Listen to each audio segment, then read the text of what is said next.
Happy Thanksgiving, everyone. I hope that you're having a wonderful day and that you're able to spend the next few days with your family or friends and count your blessings for the year, because I'm sure there are many, as there are in mine. I am spending the day alone, which is fine. I just grabbed a shower. I'm getting ready to do my face routine. I'm gonna relax because I've been doing cooking and cleaning for the past week or so, and my back is really, really spasming right now. So I think today is just going to be a day of rest and playing the Xbox after I get done with this. It's a couple days ago was it would have been my parents' 59th wedding anniversary on the 22nd. They were married on the day John F. Kennedy got shot and killed.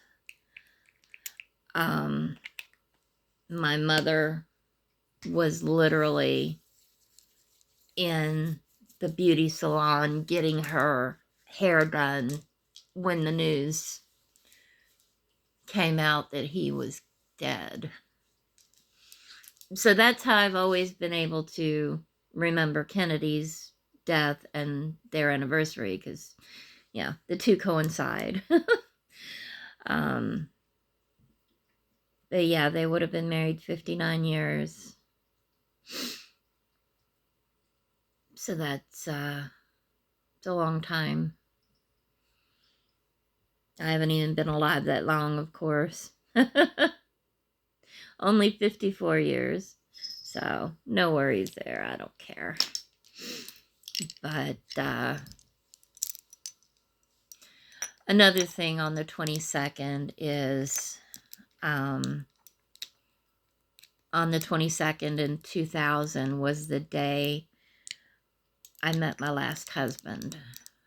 We had been talking online. Now, remember, this is the year 2000.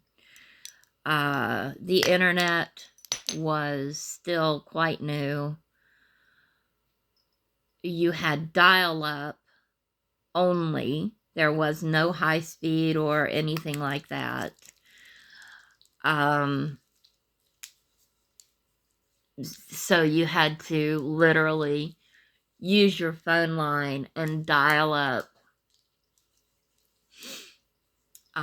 The main way of communicating was AOL Instant Messenger. Everybody had it. And I was living out here with my parents in 2000 because I had to have my second husband arrested for domestic abuse, and I had to come out here because I had nowhere else to live. So I was living out here, and there was a website at the time called GoHamptonRoads.com that I used a lot, and that's the site I met Tim on. We talked for months and months and months. He lived at the beach. I lived here. And, we talked and flirted over the internet for a while, and then we exchanged phone numbers, which their cell phones were out, but coverage was extremely spotty. You had to have the antenna that you pulled out to get better service. So when we talked, it was on hard landline. So, luckily at the time, my parents had two phone lines, their main one, and then the second one they used for uh, faxing and, dad's business stuff. So when I would talk to him, I would be on the second line so it didn't mess up their talking with other people. So, he and I would spend hours upon hours either talking online or on the phone. I mean, he and I just really clicked. We clicked better than I had with anybody else in my entire life. He had never been married, had no kids, had a very, very great work ethic, and he was not in the military, which I was so sick of military men by that point. That was one of the biggest bonuses. I know that's pretty bad, isn't it? But, it is what it is.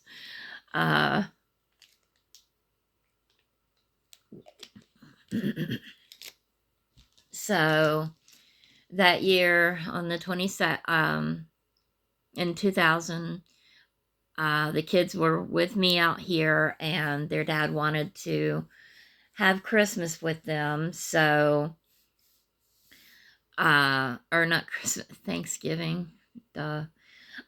During the whole time I was out here, he and I would meet up twice a week or twice a month to let him visit with the kids. We'd meet in Stanton, Virginia on a Friday and then meet up again on a Sunday to exchange the kids so he would have his time with them. And since he wanted Thanksgiving with them, I decided to take them all the way out to the beach. That way, while they were with their dad, I could finally meet Tim. So I got out there, I dropped them off, went to my hotel.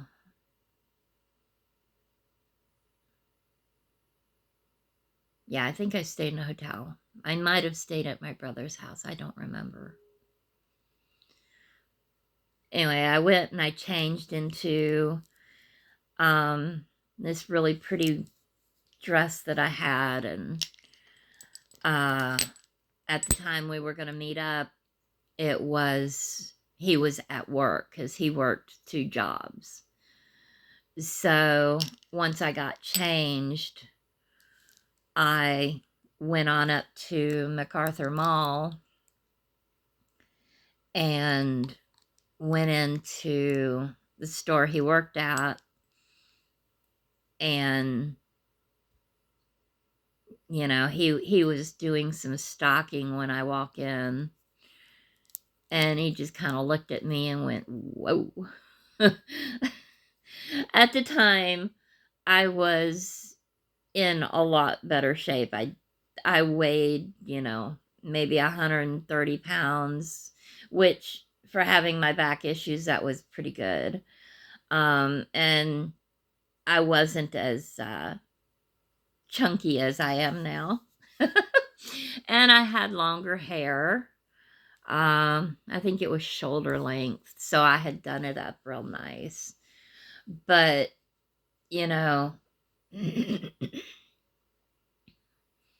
that was our first time meeting, and it was pretty epic.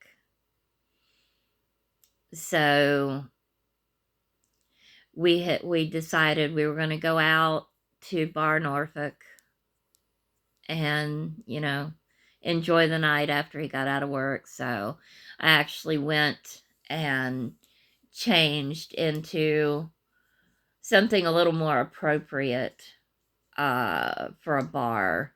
I think it was jeans and a nice shirt. And after he got out of work, we went over to Bar Norfolk at Waterside, and uh there was an arcade over there that we went into as well. So we drank, played video game, or played arcade games, especially air hockey.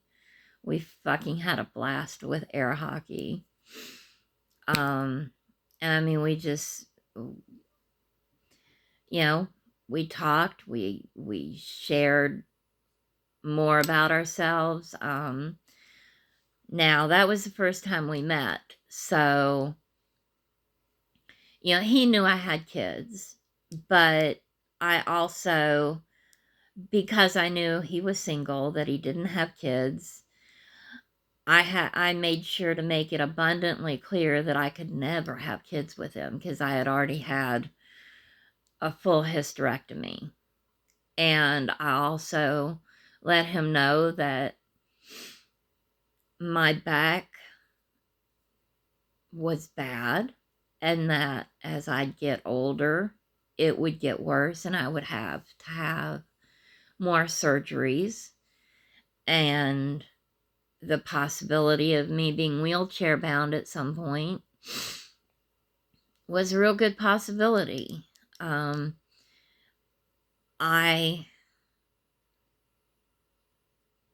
I don't hide anything, because when someone is getting involved with me, they need to know exactly what they're getting into. I'm not going to pretend to be all normal and perfect and then spring it on them when I can't get out of bed and I need somebody to get me to the bathroom and help me use the bathroom. That, to me, that's just wrong. And I couldn't do that to someone. So, I made sure to tell him absolutely everything. And he was cool with it all. He told me point blank, he never really wanted kids of his own. But that, he was more than happy to be a stepfather to my kids if it came down to that, which it did. So it was, our first meeting was pretty epic. And, after the bars closed, we went and had fun elsewhere.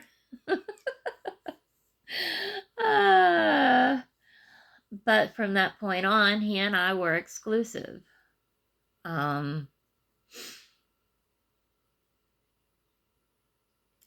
We, instead of meeting my son's dad's at the halfway point twice a month, I would instead take them all the way to the beach. So while they were with their dad, I would spend time with Tim. So, we got to spend quite a bit of time together, which was, of course, a very good thing.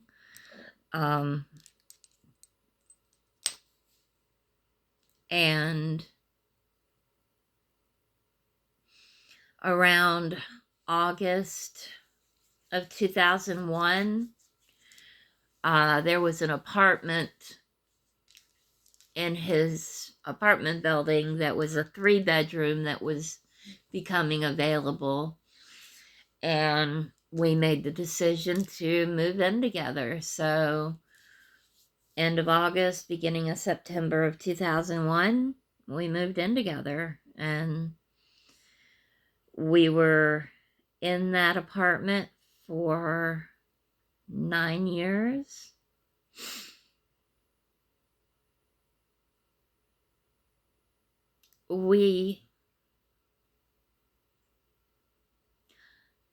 I do miss him to this day. I do. He was a good man. He is a good man. We had so much in common, and we could make each other laugh so much. We finished each other's sentences. I mean, I really honestly thought I was going to grow old with him. He stuck by me through all my back issues, my pain, my drug addiction, my 2 overdoses. He was by my side for 2 back surgeries and many more surgeries for the other things I've had issues with. My gallbladder, my feet, my wrist, my carpal tunnel, just, and he was by my side through a lot of bad. But it was the tragedy of my dad's fall that broke our marriage.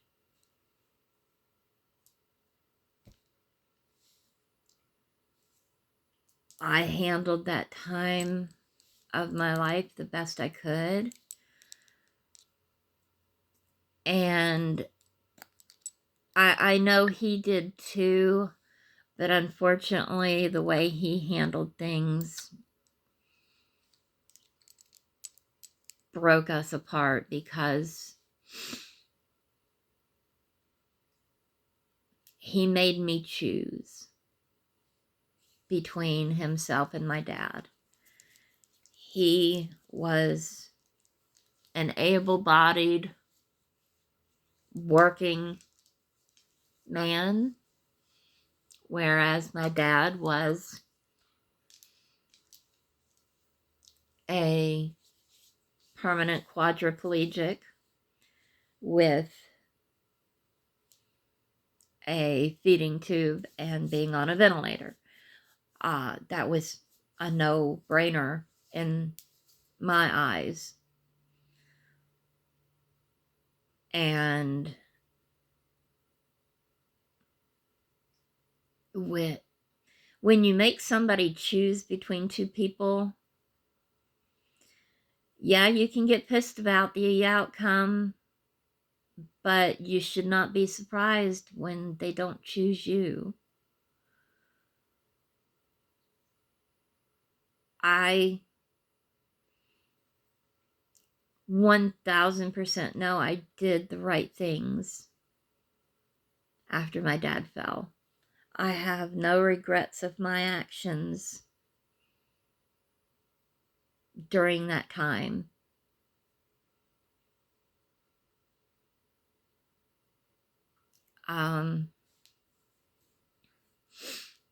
I've been in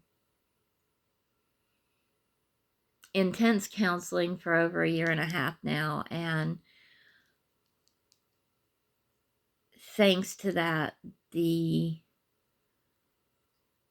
shame and guilt and self-loathing I had over Dad's death is gone.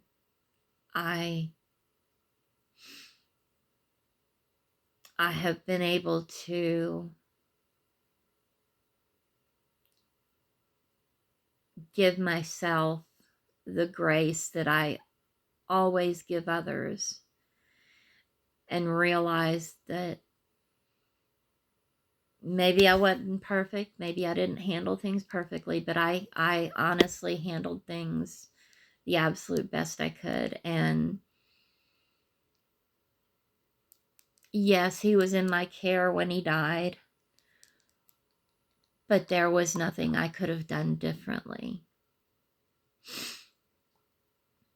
I'm human. I'm not omniscient. I'm not perfect.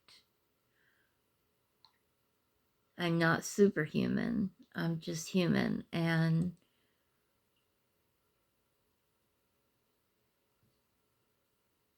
as much as I wish I could have changed the way things happened, it just wasn't possible. And I have learned to lay that burden down and leave it behind me, because punishing myself was serving no purpose. None at all. After Dad died, we had to go through the reading of the will and everything, get all that done. And because of everything that happened with me and my husband during that time, I was already thinking of divorce. And this is, late 2015, early 2016.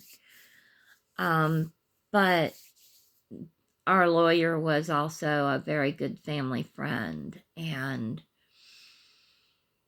he, among others, advised me to not make any life-changing decisions during a time of grief. So I didn't. I did move out of our house into my house here. This is my house. It's only in my name. He had no claim to it at all. So I left him at the other house and I moved down here. But I still tried to spend time with him as much as possible, but he and I were always workaholics. And when he worked, and he worked many, many hours. And because I couldn't work, I was alone. But I would, try to make dinners for him, spend time watching movies. Even though I was thinking of divorce, I wasn't giving up. I didn't want to give up on our relationship because we had been so long together. But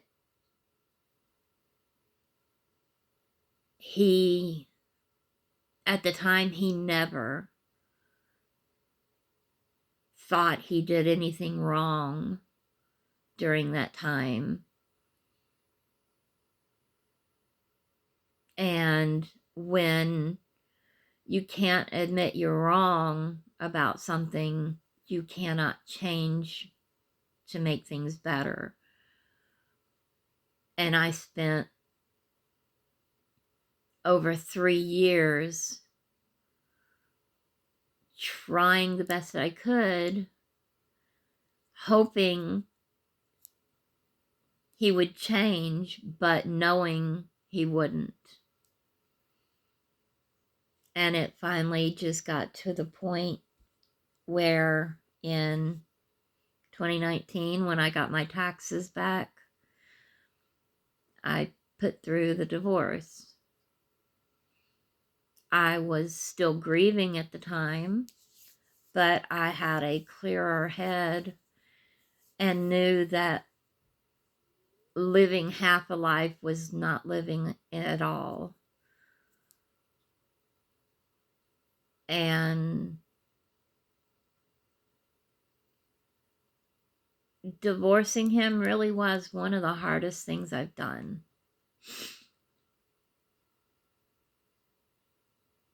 Because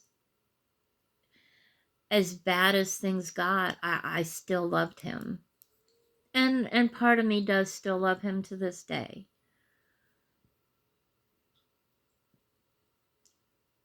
I want only the best for him. I hope he finds love again.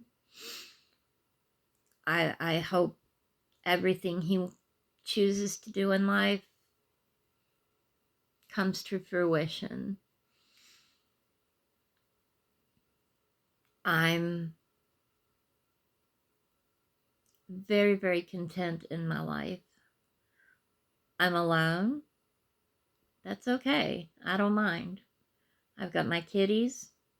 I've got my tarantulas. I've got my house, my family, my kids, my grandkids. I'm good.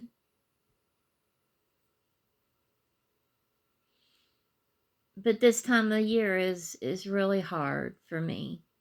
You know, beginning with October and Dad's death, and then, you know, flowing into their anniversary time, the anniversary of the Tim, Thanksgiving, then Christmas, New Year's.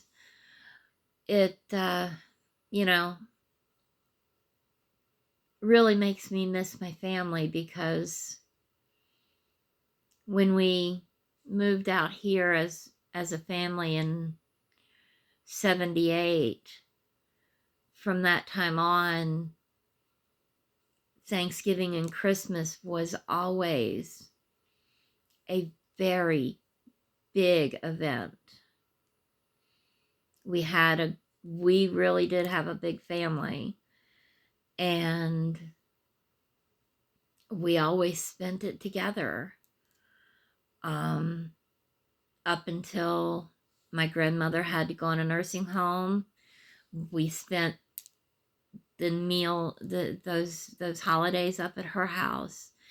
After that, we spent the holidays here in my dad's house. You know, my aunt and uncle would come down. You know, all the family that could come at the time would be here, and you know, the house would be bustling with people and the smell of cooking and the chatter of talking. And I really miss that.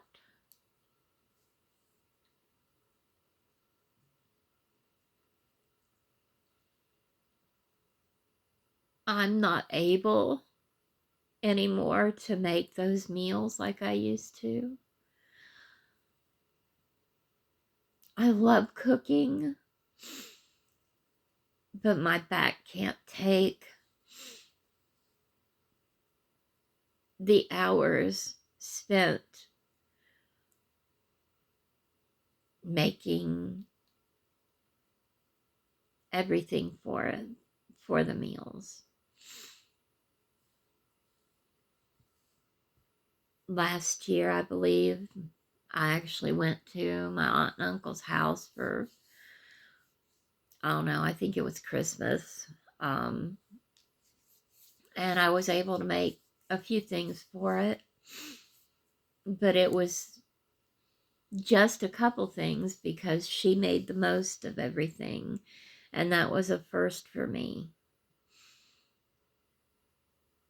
I don't like feeling like I haven't contributed something, and that's the way I felt last year.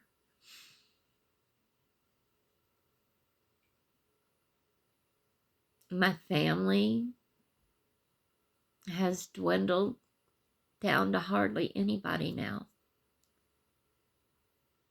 Anybody that spends time with me.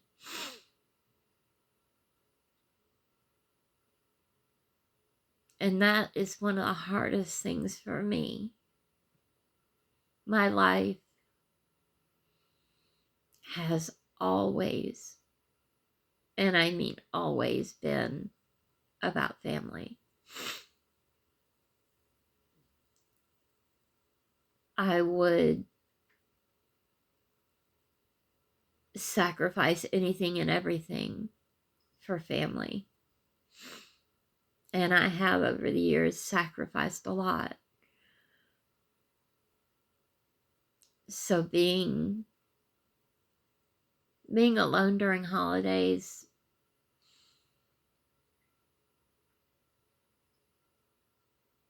it is hard.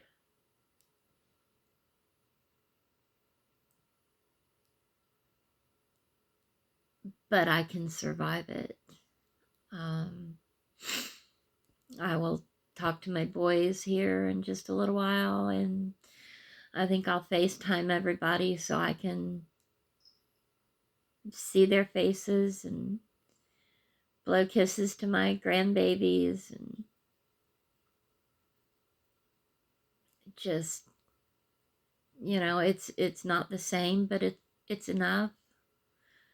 They're grown. When your kids get grown, they don't come home all the time. That's the way it goes, especially when they get married. They don't have just me now. They have other family. And to spend time with them is precious as well. So, I get it, but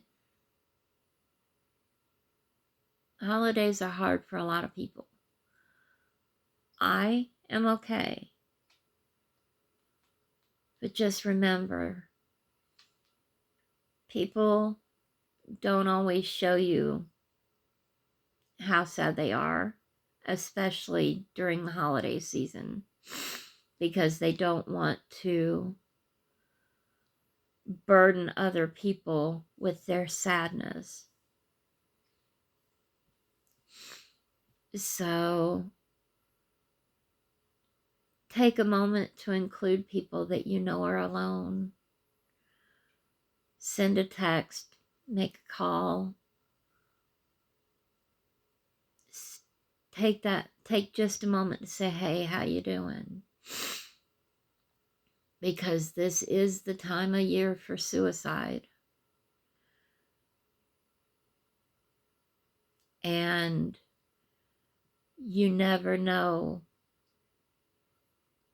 how your text or call can change the outcome of someone's life at that point.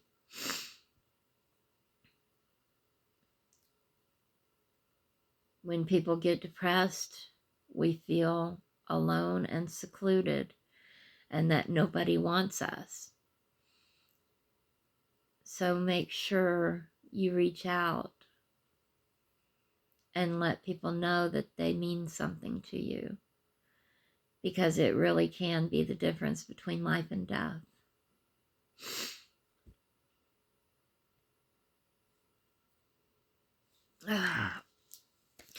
All right. Well, as you see, my face care is done. I've cried. Talked about quite a few things. But I hope you remember that while you may be happy and joyful in this holiday season, there's probably quite a few people you know that are not. And just take the time to reach out for them. And I guarantee you, it won't take much away from your time, but it would mean all the difference in the world for them. I can guarantee that. So I thank you for watching. If you've watched this, I thank you very, very much. I appreciate it. I hope you all have an absolute wonderful day, and that you spend it with your family and loved ones. And I love y'all from the bottom of my heart. Bye.